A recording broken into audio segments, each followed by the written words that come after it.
Hi yo-yo viewers, subscribe చేసేటప్పుడు అక్కడ ఉండే గంట సింబల్ ను ప్రెస్ చేయడం మర్చిపోవద్దు. Garuda Express, an international courier service.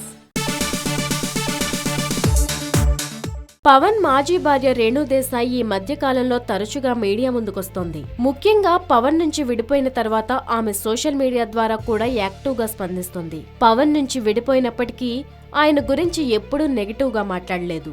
అంతేకాదు, పవన్ ఇప్పటికీ అప్పుడప్పుడు పూణే వస్తుంటాడని, తమతో కలిసి రెస్టారెంట్లకు, షాపింగ్ మాల్స్ కు తిరుగుతాడని తెలిపింది. కనీసం 5-6 నెలలకొక్కసారైనా పవన్ మా దగ్గరకు వస్తుంటారు. పిల్లలతో, నాతో చాలా క్వాలిటీ టైం స్పెండ్ చేస్తారు. పిల్లలతో సరదాగా గడుపుతుంటారు. నాతో జీవితం గురించి, ఫిలాసఫీ గురించి, ఆయుర్వేదం గురించి, ఇంకా రాజకీయాల గురించి మాట్లాడతారు. అకీరాతో కూడా ఫిలాసఫీ గురించి మాట్లాడతారు. అయితే పిల్లలతో కావలసినంత సమయం గడపడానికి కళ్యాణ్కు సమయం దొరకదు. రాజకీయాలతో, సినిమాలతో ఆయన చాలా బిజీ. అదే విషయం పిల్లలకు చెబుతుంటా. కొన్ని రోజుల క్రితం నా కూతురు ఆద్య అడిగింది, అమ్మా, నాన్న సినిమా చేస్తున్నారు కదా, నువ్వెందుకు చేయడం లేదు అని. అప్పుడే ఆద్యకు ప్రామిస్ చేశా, నువ్వు కాస్త పెద్దయ్యాక మంచి సినిమాలు చేస్తానని చెప్పానని తెలిపింది రేణు.